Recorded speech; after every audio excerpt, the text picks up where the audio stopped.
श्री शिवाय नमस्तुभ्यम। हर हर महादेव। होलाष्टक के 8 दिनों में क्या करें और क्या नहीं, जानेंगे इसके महत्व और उपाय। होलाष्टक का समय मांगलिक कार्यों के लिए अशुभ माना जाता है। फाल्गुन माह के शुक्ल पक्ष की अष्टमी से पूर्णिमा तक के समय को होलाष्टक कहा जाता है। इस साल होलाष्टक का प्रारंभ 6 मार्च से हो रहा है, जो होलिका दहन 13 मार्च तक रहेगा। होलाष्टक को उपाय और टोटकों के लिए बड़ा ही उपयोगी समय माना जाता है। होलाष्टक में आप धन की प्राप्ति के लिए पंचमुखी दीपक और हनुमान जी से जुड़ा हुआ उपाय कर सकते हैं। इस उपाय को करने से होली से लेकर पूरे 1 साल तक आपके पास पैसों का आगमन होगा। हनुमान जी की कृपा से आप पर माता लक्ष्मी प्रसन्न रहेंगी। ऐसे में आइए जानते हैं होलाष्टक में पंचमुखी दीपक हर हनुमान जी का उपाय और इस दिन क्या करें और क्या न करें। सारी बातें हम इस वीडियो में जानते हैं।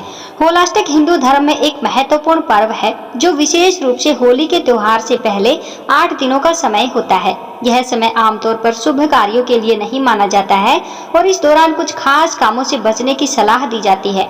आइए जानते हैं कि होलाष्टक में हमें कौन से 11 काम नहीं करने चाहिए और इसके बजाय हमें क्या इन दिनों में करना चाहिए। होलाष्टक के दौरान विवाह का मुहूर्त नहीं होता, इसीलिए इन दिनों में विवाह जैसा मांगलिक कार्य संपन्न नहीं करना चाहिए। नए घर में प्रवेश भी इन दिनों में नहीं करना चाहिए। भूमि पूजन भी इन दिनों में नहीं किया जाता। नव विवाहिताओं को इन दिनों में मायके में रहने की सलाह दी जाती है। होली का दहन 13 व 14 मार्च को होली खेली जाएगी। होलाष्टक के समय विशेष रूप से विवाह, वाहन खरीद, नए निर्माण व नए कार्यों को आरंभ नहीं करना चाहिए, ऐसा ज्योतिष शास्त्र का कथन है। अर्थात इन दिनों में किए गए कार्यों से कष्ट, अनेक पीड़ाओं की आकांक्षा रहती है तथा विवाह आदि संबंध विच्छेद और कलह का शिकार हो जाते हैं, या फिर अकाल मृत्यु का खतरा या बीमारी होने की आशंका बढ़ जाती है। ज्योतिष शास्त्र के अनुसार होलाष्टक के दौरान 8 ग्रह उग्र अवस्था में रहते हैं। अष्टमी तिथि को चंद्रमा, नवमी को सूर्य, 10वीं तिथि पर शनि, एकादशी पर शुक्र, द्वादशी पर गुरु, त्रयोदशी तिथि पर बुध, चतुर्दशी पर मंगल और पूर्णिमा तिथि के दिन राहु उग्र स्थिति में रहते हैं।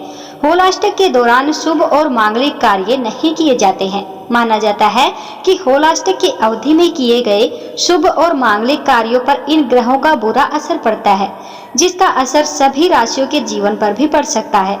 इस वजह से जीवन में कई प्रकार की समस्याएं उत्पन्न हो सकती है। यही कारण है कि इन होली से पहले इन 8 दिनों में सभी मांगलिक कार्यों पर रोक लग जाती है। धार्मिक मान्यताओं के अनुसार होलाष्टक के दौरान भगवान हनुमान, भगवान विष्णु और भगवान नरसिंह की पूजा करने का विधान है। माना जाता है कि पूजा करने से सभी समस्याएं दूर हो जाती हैं। साथ ही होलाष्टक के 8 दिनों में व्यक्ति को निरंतर महामृत्युंजय मंत्र का जप करना चाहिए। होलाष्टक के 8 दिनों तक शादी विवाह जैसे कार्य नहीं किए जाते हैं। इसके साथ ही भूमि, भवन और वाहन आदि की भी खरीदारी को शुभ नहीं माना गया है।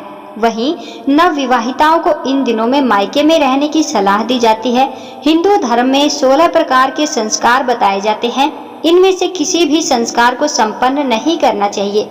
हालांकि दुर्भाग्यवश इन दिनों किसी की मौत होती है तो उसके अंत्येष्टि संस्कार के लिए भी शांति पूजन करवाई जाती है। इसके साथ ही इस दौरान किसी भी प्रकार का हवन यज्ञ कर्म भी इन दिनों में नहीं किए जाते हैं। होलाष्टक के दौरान पूजा पाठ का विशेष पुण्य प्राप्त होता है। इस दौरान मौसम में तेजी से बदलाव होता है, इसीलिए अनुशासित दिनचर्या को अपनाने की सलाह दी जाती है। होलाष्टक में स्वच्छता और खान पान का उचित ध्यान रखना चाहिए। इस दौरान भगवान विष्णु की पूजा करनी चाहिए। होलाष्टक में भले ही शुभ कार्यों को करने की मनाही है, लेकिन इन दिनों में अपने आराध्य देव की पूजा अर्चना कर सकते हैं। व्रत उपवास करने से भी आपको पुण्य फल मिलते हैं। इन दिनों में धर्म कर्म के कार्य, वस्त्र, अनाज व अपने इच्छा अनुसार सामर्थ्य के अनुसार जरूरतमंदों को धन का दान करने से आपको लाभ मिल सकता है। होलाष्टक के 8 दिनों में क्या करें और होलाष्टक के 8 दिनों में क्या ना करें, इस बारे में अब बात करते हैं। होलाष्टक में पंचमुखी दीपक के उपाय की विधि के बारे में बात करते हैं। होलाष्टक का प्रारंभ 7 मार्च से हो रहा है, इसीलिए आप उस दिन से होलिका दहन तक उपाय करें। इसमें आप होलाष्टक के पहले दिन दोपहर में हनुमान जी की पूजा करें। अगर दोपहर में समय नहीं है तो सुबह या शाम में कर सकते हैं। आप आटे से एक दीपक बना लें। उसमें 5 मुख होना चाहिए, जिसे पंचमुखी दीपक कहा जाता है। आटे के बने पंचमुखी दीपक में रुई से बनी हुई 5 बाती लगा दें। दीपक में गाय का शुद्ध घी डालें। यदि घी नहीं है तो शुद्ध तिल के तेल का उपयोग भी आप कर सकते हैं। दीपक तैयार करने के बाद उसे जलाएं।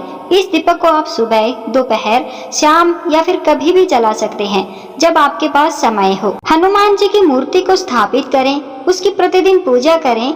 हनुमान जी के आशीर्वाद से आपके जीवन के सभी कष्ट, रोग, दोष आदि दूर होंगे। धन प्राप्ति के मार्ग खुलेंगे। होलाष्टक के समय में हनुमान जी की पूजा और पंचमुखी दीपक का उपाय करने से धन प्राप्त होता है। हनुमान जी सभी प्रकार के विघ्न और बाधाओं को दूर करते हैं। उस व्यक्ति पर माता लक्ष्मी की कृपा होती है। दीपक जलाने के बाद हनुमान जी का दर्शन करें, उनके मंदिर में जाकर पूजा करें या फिर आप अपने घर पर भी हनुमान जी की मूर्ति स्थापित कर सकते हैं।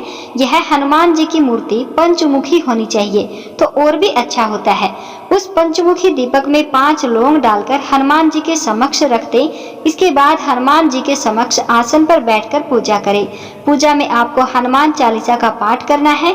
होलाष्टक के प्रत्येक दिन में आपको हनुमान चालीसा का पाठ 3 बार करना है। होलाष्टक के अंतिम दिन यानी होलिका दहन को पूजा के बाद उस पंचमुखी दीपक को जल में प्रवाहित कर दें। यदि आप अपने करियर में तरक्की पर तरक्की चाहते हैं तो होलाष्टक में यह उपाय करें। घर या ऑफिस में जौ, तिल और शक्कर से हवन करवाएं। ऐसा कर आप अपने करियर में आने वाली सभी बाधाएं खत्म कर सकते हैं। आप जिस भी फील्ड में काम स्टार्ट करना चाहते हैं उसमें आसानी से सफलता आप पा सकते हैं। यदि आप आर्थिक रूप से कमजोर हैं या अत्यधिक धन की कामना रखते हैं तो होलाष्टक में यह उपाय जरूर करें। कनेर के फूल, गांठ वाली हल्दी, पीली सरसों और गुड़ के द्वारा अपने घर में हवन करें। ऐसा करने से पैसों से जुड़ी हुई सभी दिक्कतें दूर हो जाएंगी। इतना ही नहीं, संपत्ति से जुड़े मामलों में सभी में लाभ मिलता है। अपनी अच्छी सेहत के लिए आपको होलाष्टक में महामृत्युंजय मंत्र का जप करना चाहिए। ये जप करने के बाद गूगल धूप से हवन भी करना न भूलें। मान्यता के अनुसार ऐसा करने से असाध्य रोग से मुक्ति प्राप्त होती है। यदि आपके जीवन में अत्यधिक दुख है तो होलाष्टक में हनुमान चालीसा और विष्णु सहस्त्र नाम का पाठ करना शुरू कर दें। इससे आपके सभी दुख समाप्त हो जाएंगे। जीवन में खुशियां ही खुशियां होंगी। होलाष्टक के दिनों में भगवान विष्णु और नरसिंह अवतार की आराधना करें। इस समय भगवान विष्णु विशेषकर नरसिंह अवतार की पूजा करना अत्यंत शुभ माना जाता है। धार्मिक मान्यता के अनुसार प्रहलाद ने इन्हीं दिनों में भगवान विष्णु का ध्यान किया था, जिससे उन्हें संकटों से मुक्ति मिली। होली का पूजन करें। फाल्गुन शुक्ल अष्टमी से प्रतिदिन होली का पूजन करने से नकारात्मक शक्तियां दूर होती हैं। विशेषकर पूर्णिमा के दिन होलिका दहन से पहले नारियल, गेहूं, चना आदि अर्पित करके पूजा करना शुभ होता है। इन दिनों में दान पुण्य करें। इस अवधि में ब्राह्मणों, गरीबों और जरूरतमंदों को अन्न, वस्त्र आदि का दान करना विशेष फलदायी माना गया है। इससे जीवन में सुख समृद्धि आती है और पितृदोष व ग्रह दोषों का निवारण होता है। इन दिनों में धार्मिक सत्संग और भजन कीर्तन करना चाहिए। होलाष्टक के दौरान भगवत कथा, श्रीमद् भागवत का पाठ, रामायण पाठ और सत्संग करना शुभ फलदायी होता है। इससे मन शांत रहता है और घर परिवार में सकारात्मक ऊर्जा बनी रहती है। इन दिनों में रंगों से संबंधित अनुष्ठान करने से सकारात्मक ऊर्जा का संचार होता है। घर को स्वच्छ रखें और हल्के रंगों से सजाएं। होलाष्टक के समय को आत्म साक्षात्कार और साधना के लिए उपयोगी माना जाता है। इस समय आप उपवास रख सकते हैं और भगवान की उपासना कर सकते हैं। इस समय मौन रहना और चुपचाप अपने आत्मिक कार्यों में ध्यान लगाना बहुत ही अच्छा होता है। यह समय आत्मिक उन्नति का होता है। होलाष्टक के दिनों में शिव की पूजा का विशेष महत्व बताया गया है। ये पूजा विशेष रूप से प्रभावी मानी जाती है। खासकर शिवलिंग पर जल चढ़ाने से पुण्य मिलता है। होलाष्टक में भजन और कीर्तन करने से मन को शांति मिलती है और नकारात्मक ऊर्जा दूर होती है।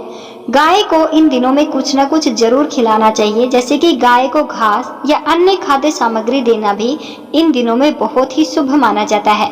इन दिनों में प्रकृति के साथ अपना समय बिताना चाहिए।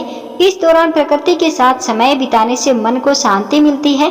बागवानी करना, पेड़ पौधों की देखभाल करना या प्रकृति में घूमना अच्छा होता है। तो दोस्तों, उम्मीद करते हैं आपको हमारे द्वारा बताई गई जानकारी अच्छे से समझ आई होगी। वीडियो अच्छी लगी हो तो वीडियो को लाइक करें, शेयर करें और कमेंट बॉक्स में हर हर महादेव की हाजिरी जरूर लगाएं।